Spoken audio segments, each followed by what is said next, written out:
इस प्रकार करीब 99,50,000 कोटि कुल हो गए। वो तो ठीक है, उसे पर्याप्त अधिकार में आने वाला है, तो यहाँ तो इतना विस्तार अपन नहीं कर रहे, जितना लिखा है उतना ही पढ़ेंगे।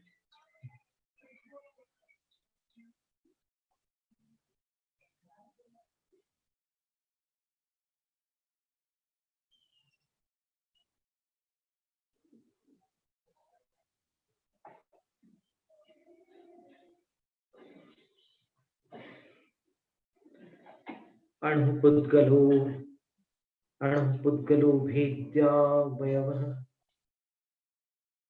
प्रचय शक्तितः कायश्च स्कंध भेदोत्थ कायश्च स्कंध भेदोत्थश चतुरस्रस ततीन्द्रियः। अणु जो होता है वो पुद्गल का अभेद्य अवयव होता है।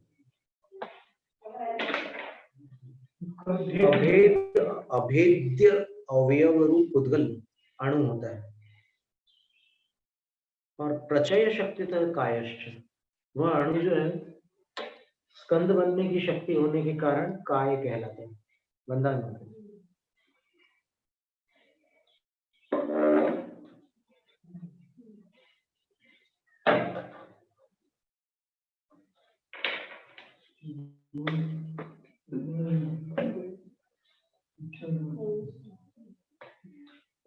ठीक होगा।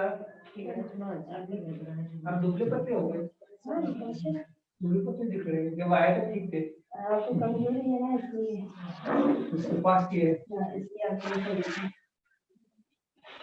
और स्कंद भेदोत्थश सह काय, शरीर काय जो है ना वो स्कंद के भेदों से उत्पन्न होता है। चतुरस्रस त्वतीन्द्रिय, और चतुरस्र यानी चौकोर होता है।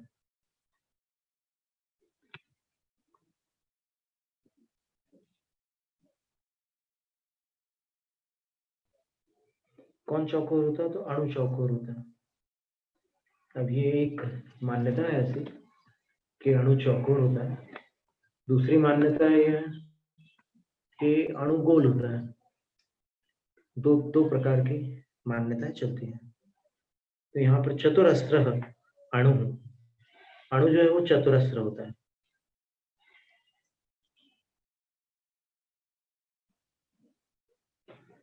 बिभ्रदेकं रसं गंधं वर्णं शीत चतुष्टये स्पर्शे चाबाधकौ स्पर्शा वेकदा सर्वदेश दृशः।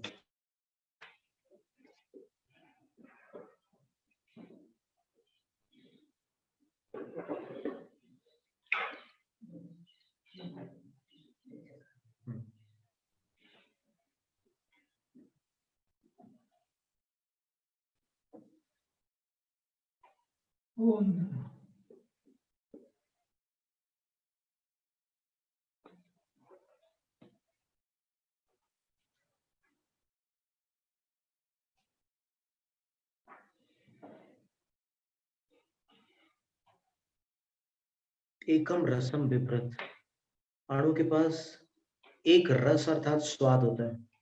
एकम गंधम बिभ्रत, वो एक गंध को भी धारण करता है। और एकम वर्णम बिभ्रत, उसका एक रंग भी होता है।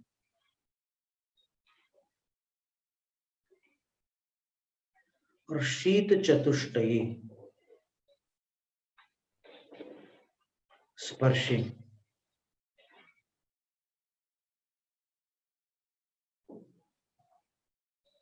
शीत उष्ण स्निग्ध और रूक्ष, ये चार हैं।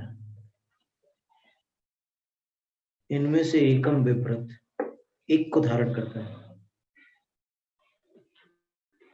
जो प्रतिपक्षी है ना उनमें से एक को, जैसे शीत उष्ण में से किसी एक को और स्निग्ध रूक्ष में से किसी एक को। तो ऐसे अणु जो होता है ना 5 गुणों वाला होता है।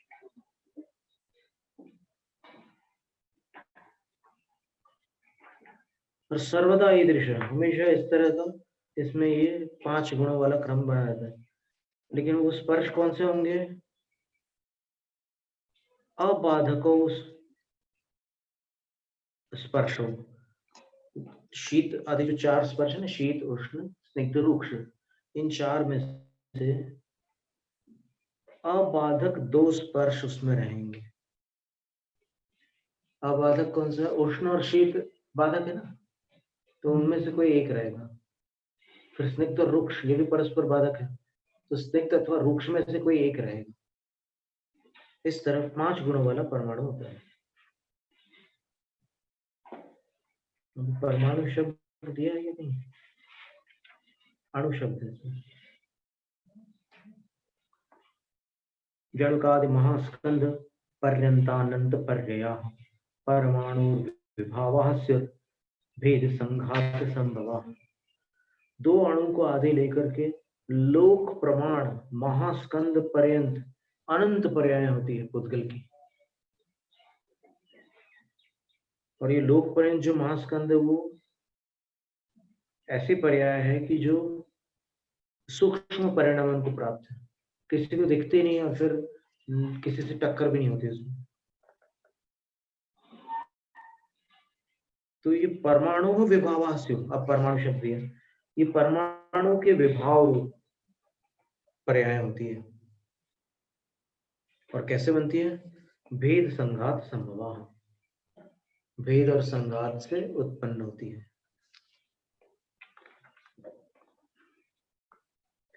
बड़ा स्कंद टूट जाएगा, भेद हो गया, तो ये 2 नए स्कंद बन जाएंगे। और 2 स्कंद जुड़ जाएंगे तो एक नया स्कंद बन जाएगा।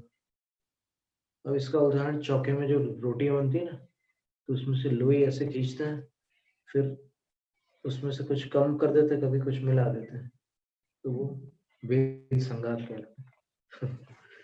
स्निग्ध रुक्षत्वतो बंधु जगन्य गुण वर्जिति गुणी समी समी वान्वो सर्वत्र स्निग्ध रुक्षयो। स्निग्ध और रुक्ष, ये 8 प्रकार के जो स्पर्श होते हैं परमाणु में।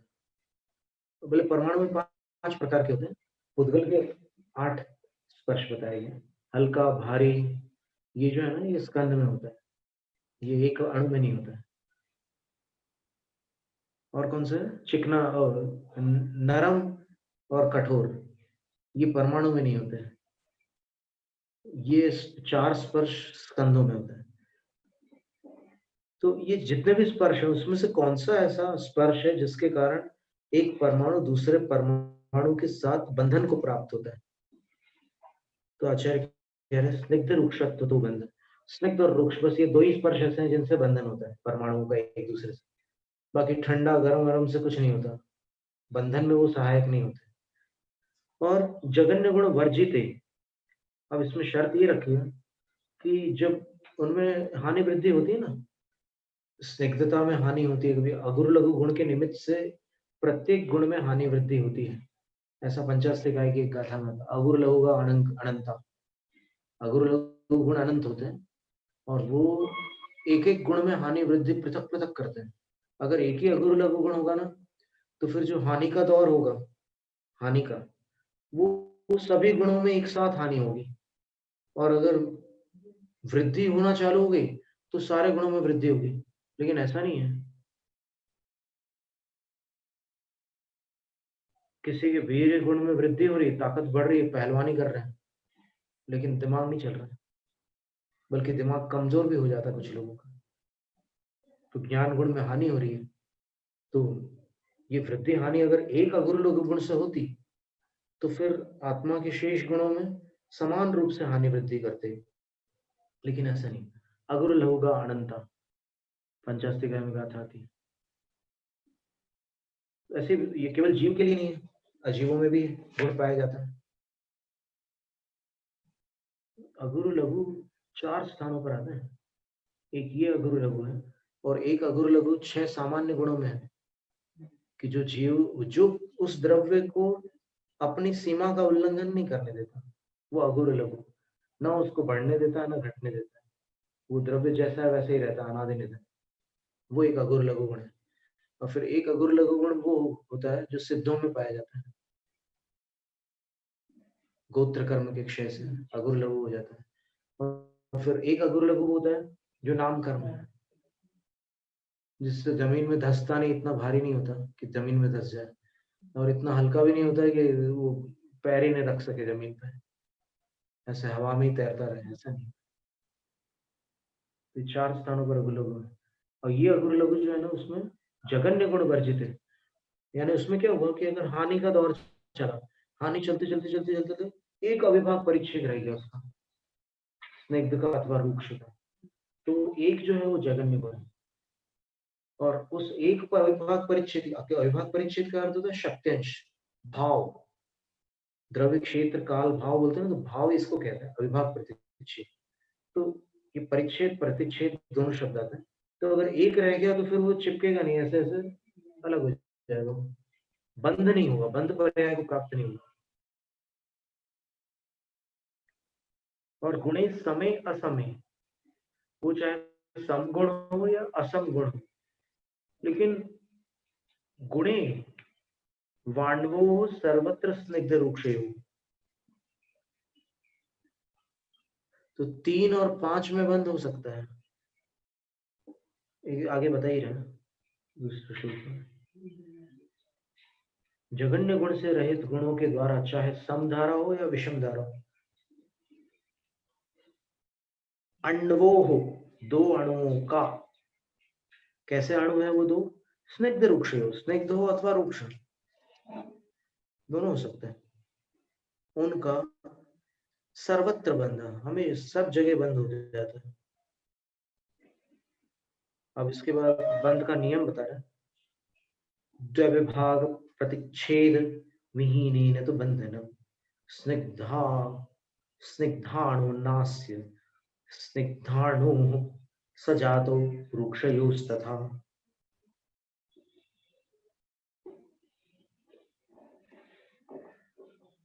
दो अविभाग प्रतिच्छेद कम हो किसी परमाणु में, जिसके साथ उसका बंध होने जा रहा है उससे 2 अविभाग प्रतिच्छेद कम हो, तो ऐसे स्निग्धाणुना, स्निग्ध अणु के साथ, अस्य स्निग्धाणु, इस दूसरे स्निग्ध अणु का, स्वजातो अपनी जाति में, बंधनम बंद हो जाता है, तथा रूक्षयो, उसी तरह 2 रूक्ष परमाणु होंगे तो उनमें भी बंद हो जाएगा, और स्निग्ध रूक्ष होंगे, एक स्निग्ध और दूसरा रूक्ष, तो भी बंद हो जाएगा।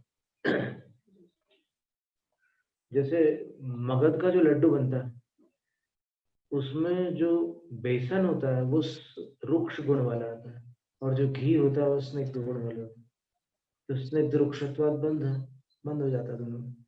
और रूक्ष रूक्ष में बंद का उदाहरण क्या है, सीमेंट और रेत, बस थोड़ा पानी डालना पड़ता है, थोड़ी पानी तो निकल जाता है, सूख जाता है, उड़ जाता है, लेकिन रूक्ष रूक्ष का बंद हो जाता है, सीमेंट और रेत। और इसी तरह स्निग्ध स्निग्ध के बंद का उदाहरण क्या है,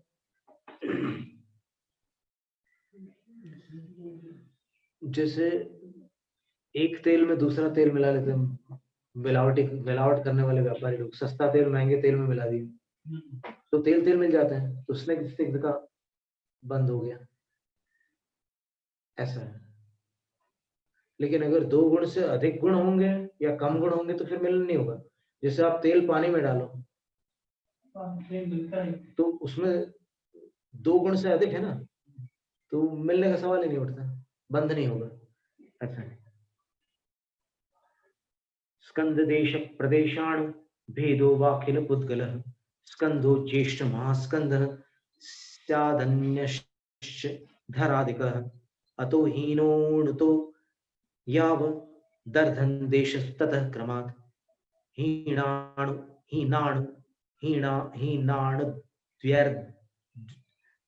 हीनाणुर्द्व्यणुको यावत् प्रदेशोणु पुरोदितः। अब पुद्गल 4 प्रकार का है, अखिल पुद्गल, सारे पुद्गल जो है ना उनके 4 भेद हो जाते हैं। एक स्कंद पुद्गल, दूसरा देश स्कंद देश पुद्गल, फिर स्कंद प्रदेश पुद्गल, फिर अणु पुद्गल। तो स्कंद किसको कहते हैं, ज्येष्ठ महास्कंद, जो सबसे बड़ा स्कंद है, बिल्कुल लोक प्रमाण है वो स्कंद है, अथवा अन्य धराधिक, अन्य जो पृथ्वी वगैरह जो है बड़ी बड़ी, वो भी सब महास्कंद के बड़े स्कंद रूप है। तो उसको स्कंद कह दिया। अतो हीणो अणु, तो एक अणु अगर उसमें से हीन कर दे तो यावद अर्धम, जो बड़ा स्कंद है वो जब तक आधा हो जाता है, एक अणु कम करते जा रहे, 2 3 4 ऐसे संख्यात असंख्यात अनंत अणु कम कर दिया आपने, और जो वो आधा रह गया तो उसको स्कंद देश कहते हैं। ठीक है, क्रम से।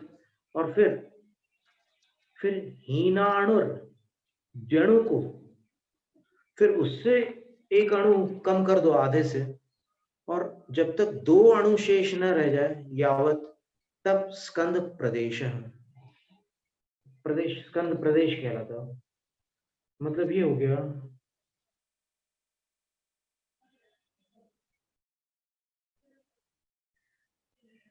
कि जैसे आपने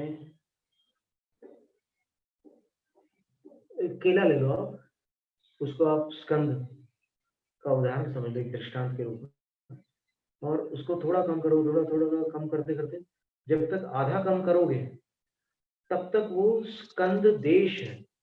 पूरा अखंड केला जो है वो स्कंद है, और थोड़ा थोड़ा कम करते करते करते जब तक आधा ना हो जाए तब तक वो स्कंद देश है। और फिर आधे से फिर एक परमाणु कम करोगे तो स्कंद प्रदेश हो जाएगा। और कहां तक होगा? जब तक 2 अणु शेष न रह जाए वहां तक के, यानी द्वणुक से लेकर के आधे केले तक वो स्कंद प्रदेश है। और फिर जब एक परमाणु बचा है तो वो अणु है। ऐसे 4 भेद है पुर्कल के। कौन से 4 भेद हैं?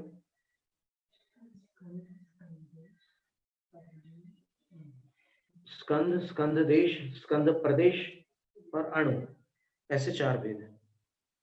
पुरोधिता, अणु, पुरोधिता। अणु क्या है वो पहले बतला चुके हैं, इसलिए दोबारा नहीं बताएंगे। आचार्य महाराज कह रहे हैं वीर नंदी महाराज जी कि हम फिर से नहीं बता रहे हैं, पहले बता चुके हैं। जीव पुद्गल जालस्य व्रजत स्वेन हेतुना धर्मो यान निमित्तन स्यात् जलम वा जलचारिणाम। जीव और पुद्गल, इनका जो जाल अर्थात समूह है, उसके व्रजत, कैसा समूह है? जो व्रजन क्रिया में तत्पर है, अर्थात जो गमन कर रहे हैं, गमन करने वाले जीव पुद्गलों के समूह का गमन किस कारण से कर रहे हैं? वो स्वेन हेतुना, अपने उपादान के हेतु से, उपादान कारण से गमन कर रहा है। यानी जीव और पुद्गल में अपने गमन करने की खुद की शक्ति है। धर्म द्रव्य जबरदस्ती धक्का नहीं मारता किसी को कि चल। स्वेन हेतुना, अपने हेतु से गमन करने वाले जो जीव और पुद्गल है उनका समूह, उसमें धर्मो यान निमित्त, उसके लिए ये षष्ठी का प्रयोग किया ना, तो उसके लिए यान निमित्तम धर्म स्यात्, गमन में निमित्त सहायक धर्म द्रव्य होता है। किसके समान? तो जलचारिणाम जलम वा, जैसे जलचर जीवों के लिए जल सहायक होता है तैरने में, वैसे। स्वहेतु स्थिति मज्जीव पुद्गल स्थिति कारण अधर्मो ध्वनि खिन्नस्य ग्रीष्मे छायेव शीतला। अपने हेतु से स्थिति को प्राप्त हुए जो जीव पुद्गल हैं, उनकी स्थिति का कारण, स्थिति का अर्थ क्या होता है? ठहरना। तो अपने आप से, अपने हेतु से उसके अंदर ठहरने की भी शक्ति जीव और पुद्गल में। तो अपने हेतु से ठहरने वाले जीव और पुद्गल को ठहरने के कारण क्या है? अधर्म, अधर्म द्रव्य। किसके समान? तो बोले कि अध्वनि खिन्नस्य, मार्ग में खिन्न यानी थके हुए किसी यात्री के लिए शीतला छाया ग्रीष्मे, स्थिति कारण, ठंडी छांव ग्रीष्म काल में बैठने में कारण बन जाती है। तो ठंडी छांव पकड़ के नहीं बैठाती किसी को, वो बैठना चाहे तो बैठ सकता है, तो उसमें ठंडी छांव सहायक होती है। बस उसके समान ये धर्म, अधर्म द्रव्य भी ठहरने वाले जीव और पुद्गलों को ठहरने में सहायता पहुंचाता है। जो 6 महीने आदिनाथ भगवान प्रतिमा योग में स्थित थे, तो फिर वो स्वयं स्थित हुए थे, और उसमें निमित्त क्या बना था? अधर्म द्रव्य। लेकिन निमित्त बनते हुए भी उनकी श्वास तो चल रही थी, उनके के शरीर में रक्त वाहिनियों से रक्त भी प्रवाहित हो रहा था, तो वो जो अंदर शरीर के भीतर जो गमन हो रहा था, तरल पदार्थों का, श्वासों का आवागमन हो रहा था, उसमें कौन सा द्रव्य सहायक था? धर्म द्रव्य। धर्मा धर्मो जगत व्याप्या, व्याप्या हो रहा था। इसमें क्या लिखे?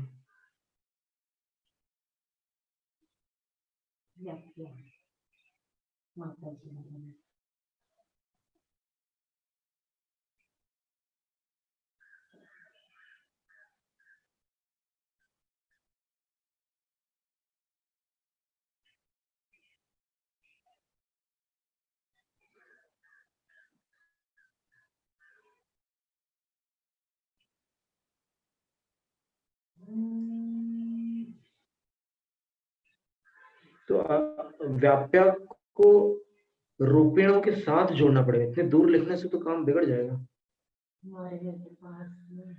एकदम पास में जिए। जगत व्याप्य अरूपिणो ऐसा निकलेगा।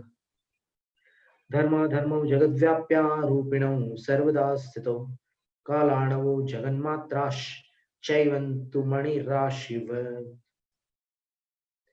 धर्म और अधर्म द्रव्य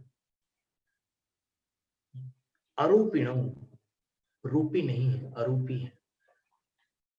रूप रस गंध स्पर्श वाले को रूपी कहते हैं और इनसे रहित को अरूपी कहते हैं। तो ये दोनों अरूपिणो, रूपी नहीं है। और कैसे हैं? सर्वदा स्थितो, ये हमेशा स्थित रहते हैं, इनमें कोई गमनागमन नहीं होता। और कहाँ स्थित होते हैं? जगत व्याप्य स्थितो, जगत को व्याप्त हो करके स्थित रहते हैं, व्याप्य।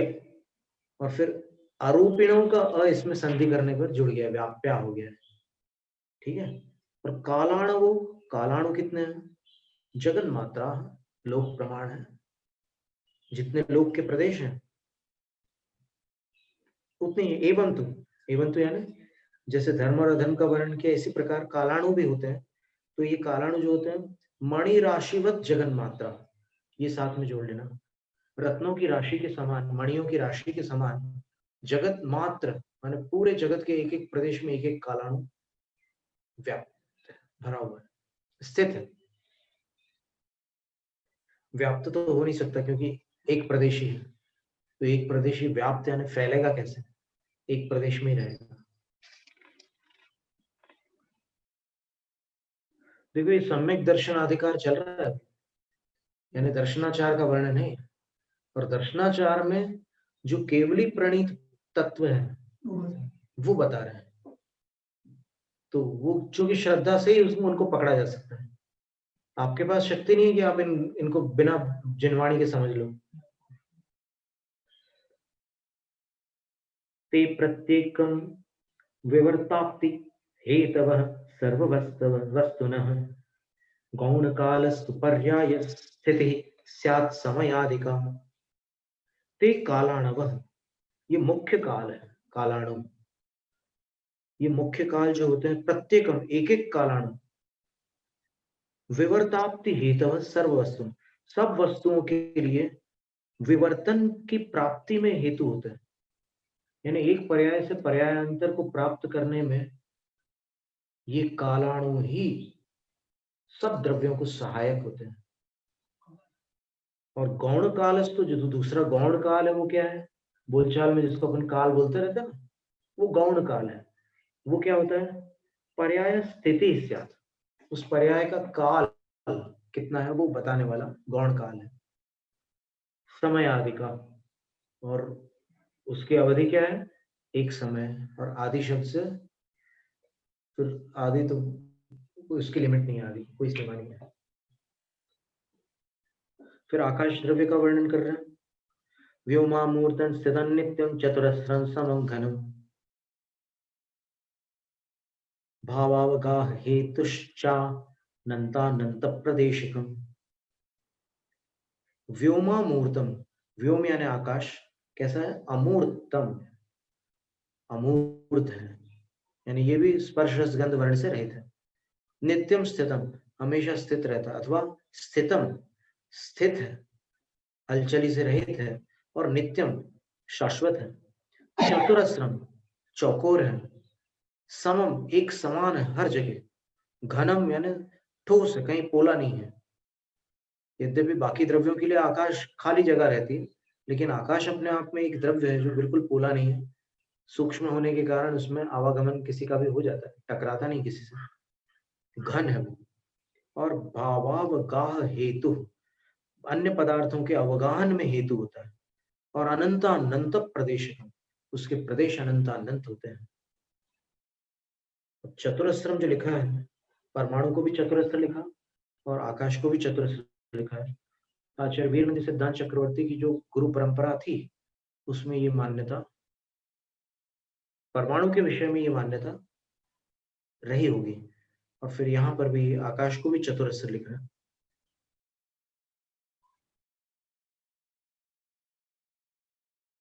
अब ये अपने ज्ञान का विषय नहीं है, जो है सो है बस। अपने पास कोई साधन ही नहीं है कि जिसको ये कैसा होता है अपन जान ले। यहाँ से चतुरस्र लिखा है तो ठीक है, चतुरस्र है, क्यूब।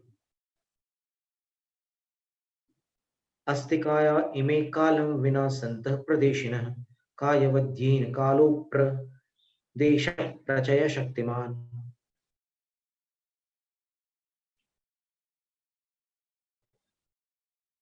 ये न, चूंकि कालम विना, इमे, काल के बिना, ये 6 द्रव्य बताए ना अभी, तो ये काल के बिना ये जो 6 द्रव्य होते हैं, मतलब 5 ही होते हैं, वे प्रदेशिन संत, कायवत, प्रदेशी बनते हुए काय वाले होते हैं। प्रदेशी होते हुए काय रूप हो जाते हैं, काय वाले होते हैं। और काल, काल कैसा होता है? अप्रदेश प्रचय शक्तिमान, बिना प्रदेश प्रचय के ही अपने आप में शक्तिमान होता है। काल बड़ा बलवान होता है ही वो तो, ठीक है। क्योंकि काल सबके परिणमन में कारण बनता है। कितनी शक्ति होगी उसमें।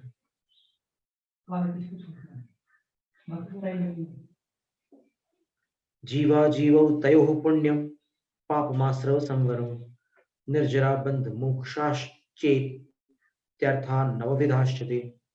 9 प्रकार के भी पदार्थ होते हैं। कौन से? जीव, अजीव, और इनको लेकर के होने वाले जो पुण्य, पाप, आश्रव, संवर, निर्जरा, बंध और मोक्ष, इस तरह ये 9 प्रकार के भी अर्थ होते हैं, पदार्थ होते हैं। जीवा जीवौ पुरा प्रोक्तौ सम्यक् ज्ञान वृत्तवान जीव पुण्यंत पापन स्यात् मिथ्यात्वादि कलंकवान। जीव और अजीव पहले बतलाए जा चुके हैं। सम्यक ज्ञान और वृत्तवान, चारित्र से संपन्न जीव पुण्यम, पुण्य रूप होते हैं। रत्नत्रय युक्त जीव पुण्य वाले हैं, पुण्य रूप हैं। और मिथ्यात्वादि कलंकवान पापम स्यात्, मिथ्यात्वादि कलंक से संपन्न जो जीव है वो पाप रूप है।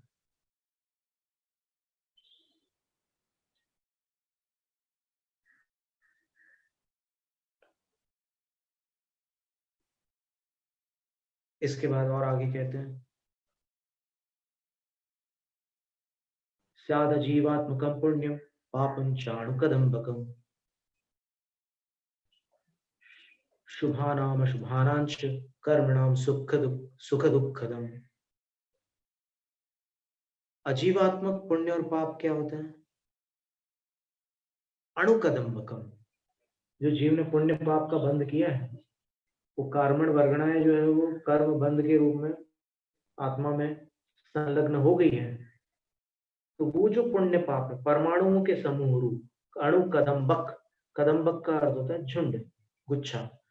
तो जो जो द्रव्य कर्म रूप पुण्य और पाप है, वो अजीवात्मक है।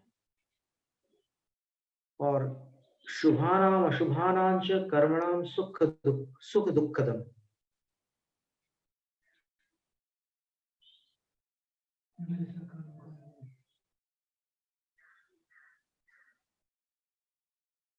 शुभ और अशुभ रूप जो वो अणुओं का समूह है, जो कर्म है,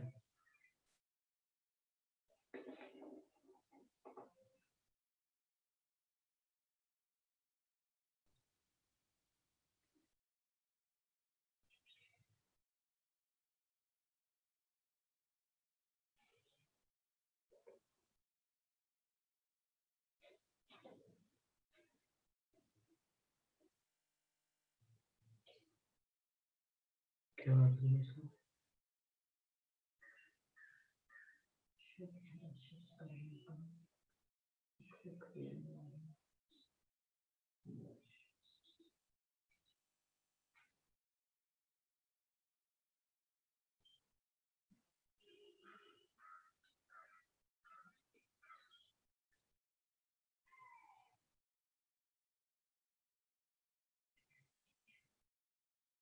षष्ठी का प्रयोग क्यों किया है वो हम विचार रहे हैं। शुभानाम अशुभानाम कर्मणाम,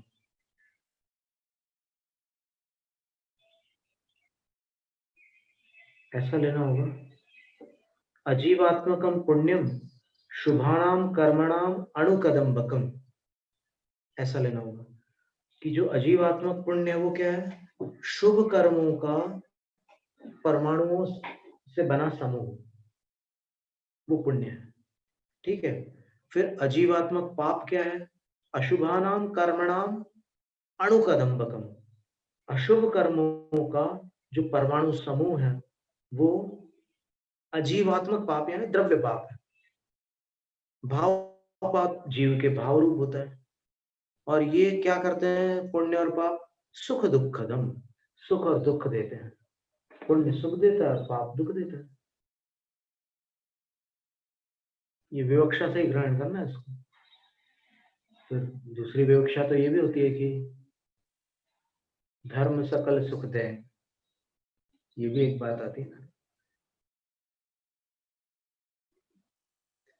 मिथ्या विरति कषाय, मिथ्या विरति कषाय योगास्युरशुभाश्रवाः दया दम यमाद्यास्तु जीवात्मानः शुभाश्रवाः। जीवात्मानः,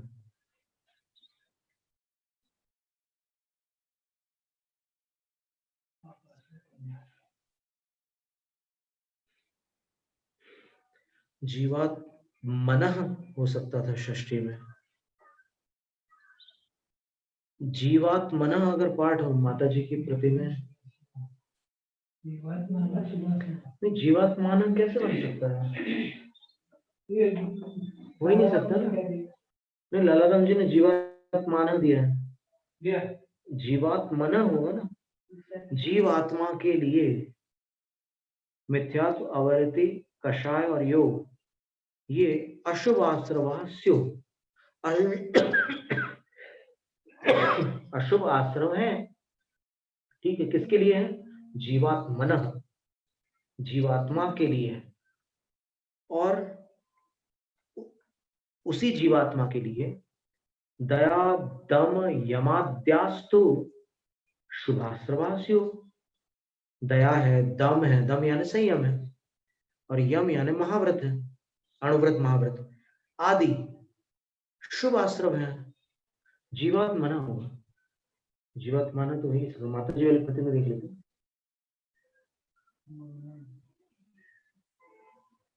उसमें आकी मात्रा। तो फिर पता नहीं ध्यान क्यों नहीं गया वहां पर विद्वानों का, माता जी का, सबका। नहीं, विसर्ग तो चाहिए ही है, म में आकी मात्रा नहीं चाहिए।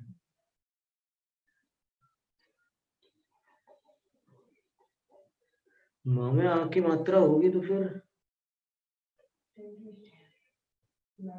हो ही नहीं सकता, उसका अर्थ बनेगा ही नहीं ना। वो हिंदी में क्या लिखा है, जीव, जीवात्मा के बारे में कुछ लिखा है? जीवात्मा, जीवात्मा के लिए। अच्छा, ऐसा तो ठीक है, ठीक है, ठीक है। फिर इसमें अपने को दूसरे तरीके से निकालना होगा। लाला राम जी ने क्या किया,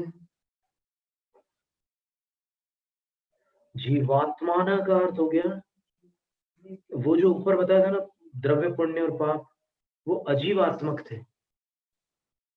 और ये मिथ्यात्व, अविरति, कषाय योग, ये अशुभास्त्र जीवात्मक है। और दया, संयम और महाव्रत आदि ये जीवात्मक शुभास्त्र, ऐसा हुआ।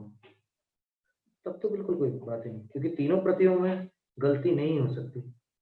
अपन एक दिशा में सोच रहे थे, इसलिए समस्या खड़ी हुई।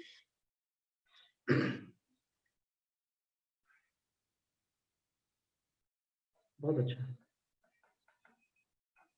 जीवात्मान बहुवचन बनाया है ना। जीवात्मान अशुभाश्रवा, जीवात्मान शुभाश्रवा। जीवस्वरूप अशुभाश्रव और जीवस्वरूप शुभाश्रव, अशुभाश्रव दोनों। तो यहाँ आत्मा शब्द का अर्थ स्वभाव होता है, स्वरूप भी होता है। आत्मा शब्द के 10 अर्थ दिए हैं तत्व सार में, 48वीं काव्य की टीका में। उदयोदीर्णा कर्म साधित द्रव्यास्त्रवो यतः नूतन द्रव्य भावैर्नो भावद्रव्यास्रवा क्रमात्।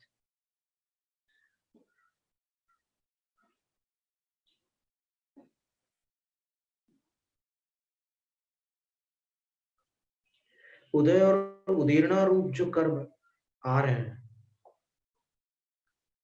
वो चूंकि अतीत काल के द्रव्याश्रव ही है। जो द्रव्य कर्म का आश्रव किया था अपन ने, वही उदय और उदीर्णा को प्राप्त हो रहे हैं। अपने भाव में उदय उदीर्णा नहीं होती। भाव कैसा होता है? भाव तो उदय और उदीर्णा में बनता है अपने भीतर। जैसे क्रोध का उदय आ रहा है या क्रोध की उदीर्णा हो रही, तब अपने अंदर क्रोध का भाव उत्पन्न होता है। वो नूतन द्रव्य भावैर, तो नए द्रव्य और भावों से, भावत द्रव्याश्रवा क्रम, भावों से भावाश्रव और द्रव्यों से द्रव्याश्रव। ऐसा है क्या? नहीं, उल्टा लेना होगा। अभी के भावों से नूतन द्रव्य आश्रव होगा। अभी अपन भावाश्रव करेंगे तो नया द्रव्याश्रव होगा। और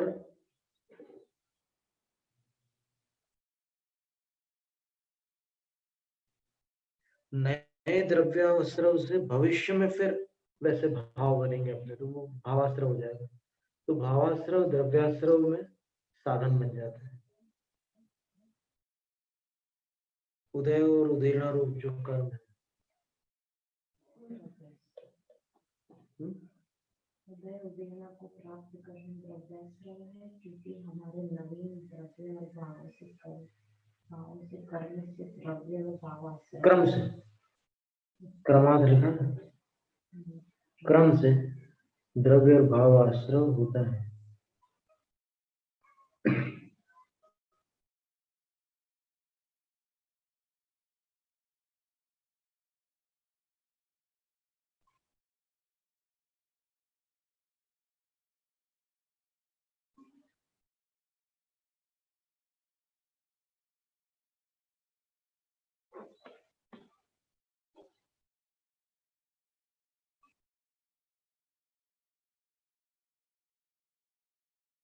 नूतन द्रव्य, उदयोदीर्णा कर्म द्रव्यास स्याद्धि, यहाँ पर स्याद्धि नहीं है, लालाराम जी की प्रतिमा है, माता जी की प्रतिमा है, नहीं वहां भी स्याद्धि नहीं है। और मूल जो संस्कृत प्रति है उसमें है क्या?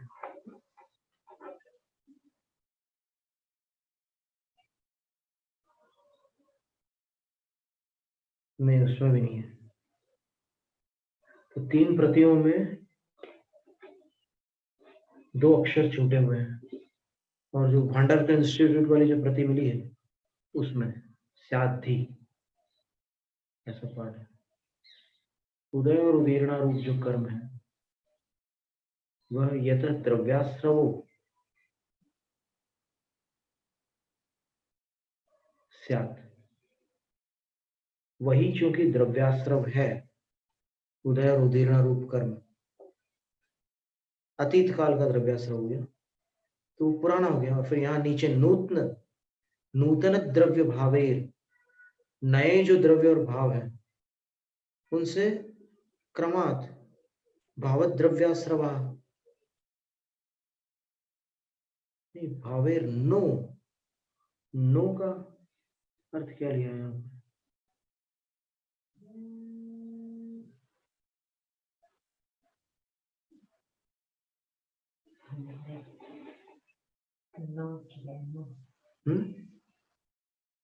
नो हमारे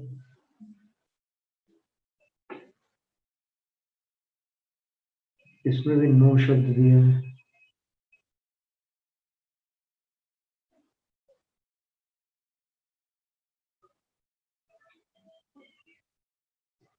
राम जी ने भी नो शब्द दिया, नो का अर्थ क्या किया है?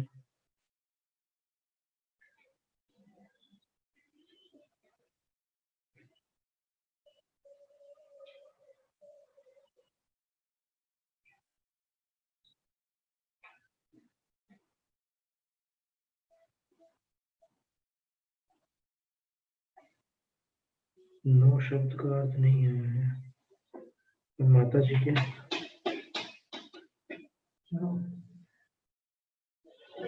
इसमें अक्षर कम है।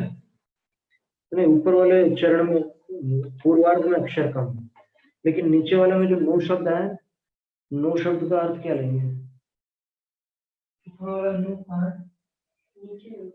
श्लोक क्रमांक 30 में नूतन, नहीं, नूतन तो ठीक है, नूतन का अर्थ नूतन ही होता है। नूतन और नूतन दोनों शब्द बनते हैं। माता जी ने भी नो शब्द का अर्थ नहीं किया, और नो कोई ऐसा शब्द नहीं है कि जिसका अर्थ छोड़ दिया जाए।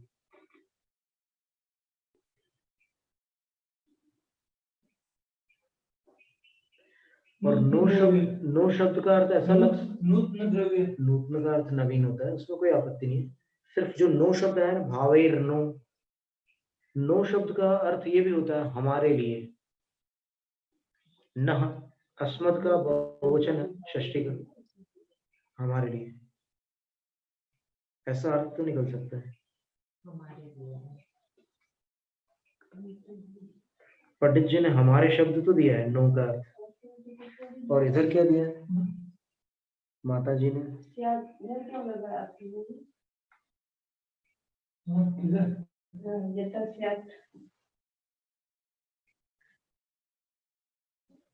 कर्मस्यात्,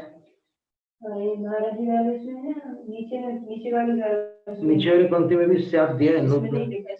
हाँ, इसमें ऊपर ही है, चलेगा वो तो। दो बार अगर स्यात् आ जाए तो भी नुकसान नहीं है।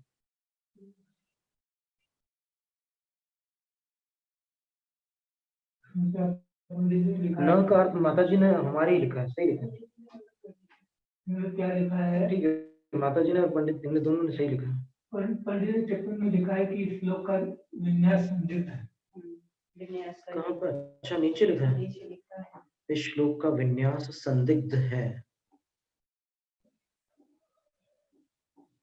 अच्छा अच्छा अच्छा, सही नहीं है, सही नहीं, संदिग्ध यानी कि सही है। संदिग्ध का मतलब संदेह को प्राप्त है, अस्पष्ट है माने।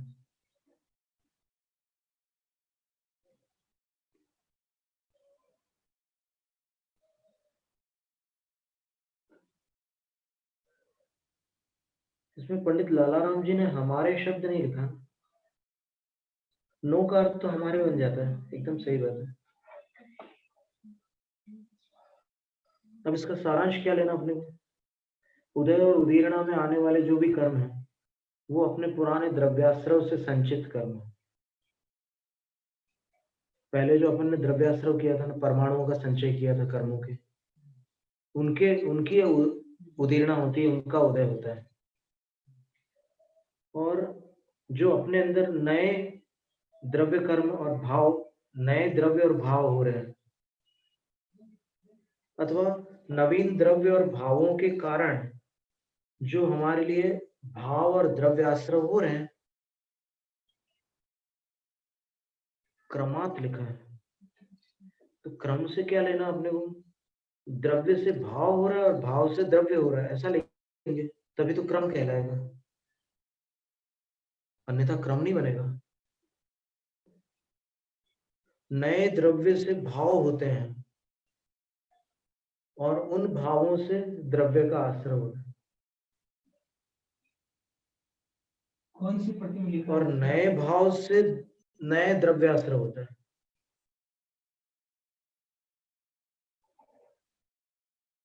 माता जी वाली प्रतिमा। ओके। नहीं, माता जी वाली प्रतिमा और फिर पंडित पन्नालाल जी वाली प्रतिमा में न शब्द का अर्थ हमारे की है, वो बिल्कुल ठीक है, उसमें आपत्ति नहीं है। पास नहीं। नवीन द्रव्य से नवीन भावाश्रय होता है और नवीन भावों से नवीन द्रव्याश्रय होता है, ये अर्थ हो रहा है।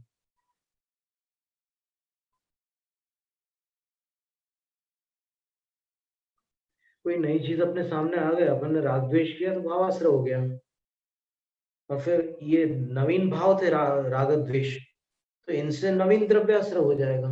जैसे अपन ने राग द्वेष किया तो फिर कर्म का बंध हो जाएगा। सरल अर्थ। संवर तत्व का वर्णन। भाव द्रव्याश्रवानल्प विकल्पेषु यदात्मनि यस्य यस्य निरोधः स्यात् तत्तत् संवरणं तदा। भाव और द्रव्याश्रव की जो अनल्प विकल्प है, ये भी साहित्यिक भाषा है, अनल्प विकल्प अनुप्रास किया है, तो भावाश्रव के और द्रव्याश्रवों के जो अनल्प विकल्प यानी अनेक विकल्प है, कहां पर है? यदात्मनि, जो आत्मा में है, उनमें यस्य यस्य निरोधस्य, जिस जिसका निरोध होता है, तत्तत् संवरणम सदा, तो उनसे संबंधित संवर भी हो जाता है। मिथ्यात्व का निरोध हो गया तो 16 प्रकृतियों का संवर हो गया, अनंतानुबंधी का निरोध हो गया तो 25 प्रकृतियों का संवर हो गया, अप्रत्याख्यान का निरोध हो गया 10 प्रकृतियों का संवर हो गया। ऐसे क्रम से प्रत्याख्यान का संवर हो गया, 4 प्रकृतियों का निरोध हो गया, संज्वलन का संवर हो गया, 58 प्रकृतियों का संवर हो गया। ऐसे क्रम से आगे बढ़ते चले जाए तो योग का निरोध होने पर सभी का निरोध हो जाता है, साता का भी निरोध हो जाता है।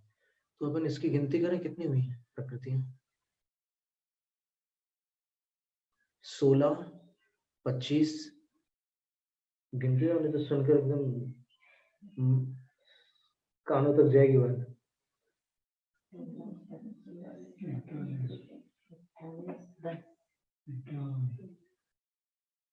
फिर अप्रत्याख्यान की 10, 4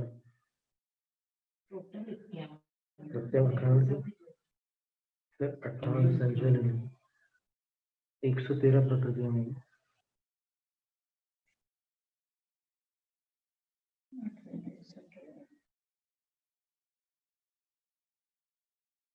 इनसे बंधने वाली ये प्रकृतियों के नाम है, मतलब ये संख्या है बंधने वाली प्रकृतियों। मिथ्यात्व से बंधने वाली 16 प्रकृतियां, अनंतानुबंध से बंधने वाली 25 प्रकृतियां, अप्रत्याख्यान से बंधने वाली 10 प्रकृतियां, प्रत्याख्यान से बंधने वाली 4 क्रोध मान वाली, और संज्वलन से बंधने वाली 58 प्रकृतियां, और योग से बंधने वाली एक 7 प्रकृति है। तो क्या बचा फिर? बाकी प्रकृतियों का क्या होगा?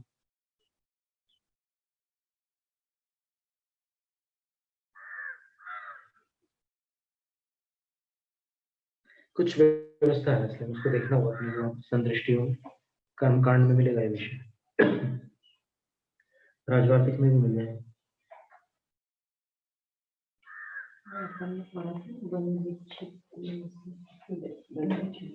नहीं, कौन से प्रकृति से कितने कर्मों का बंध होता है ये और देखना है। ये तो कौन से गुणस्थान में कितने कर्मों का बंध होता है ये अपन देखना। भावद्रव्याश्रवद्वन्द्व रोधात् संवरणं मतम् द्रव्य भावा सर्वद्वंद्वस्यै तत् यत्तेन जन्यते। दूरी नहीं रखनी थी इसमें, साथ में होगा।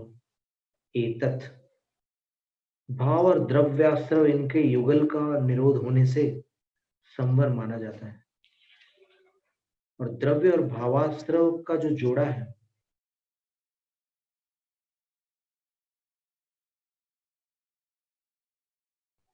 उसका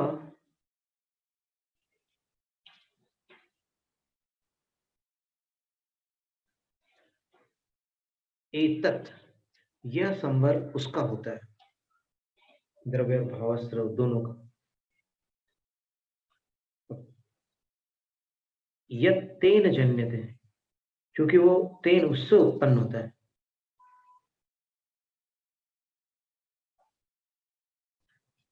क्या अर्थ हुआ इसका, अभिप्राय क्या हुआ? भावाश्रव और द्रव्याश्रव दोनों के रुक जाने से संवर माना गया है, इसलिए द्रव्याश्रव और भावाश्रव दोनों का निरोध यत्न पूर्वक, यत्नेन होना था, फिर तो यत्न पूर्वक किया जाता है। नीचे टिप्पण में उन्होंने पाठांतर दिया यत्नेन, यत्तेन तो नहीं बनेगा, फिर यत्नेन बनाना होगा। फिर क्या होगा? यत्तेन जन्यते।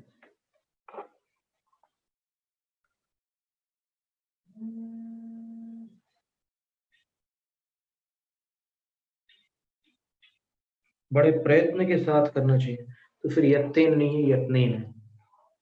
प्रयत्न के साथ तो यत्न ही होगा।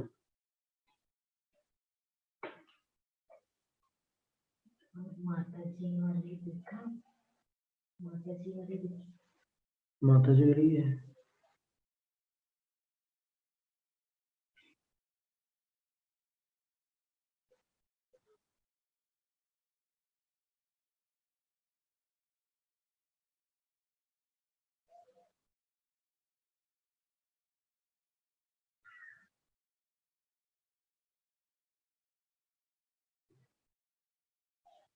नहीं, माता जी ने उसको यत्ने ना लिखा के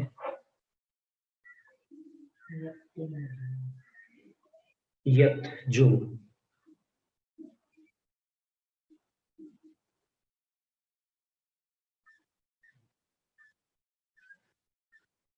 यत्तेन लिया है।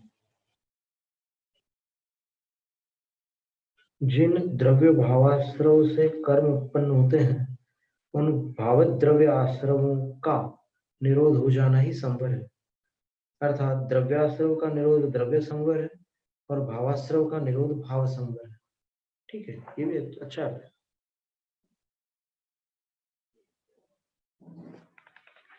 आज इतने लगता है। जैनम जयतु शास्त्रम तथा प्राणिक स्वाध्याय निष्ठापन क्रियायां पूर्वाचार्यों के सकल कर्मक्षारं भाव पूजा वंदना स्तव समेत शुद्ध भक्ति का सर्वं करें। नमो रंताय नमो सिद्धाय नमो नमो ध्यान नमो विदुषां सत्तारि नमो नमो सामं नमो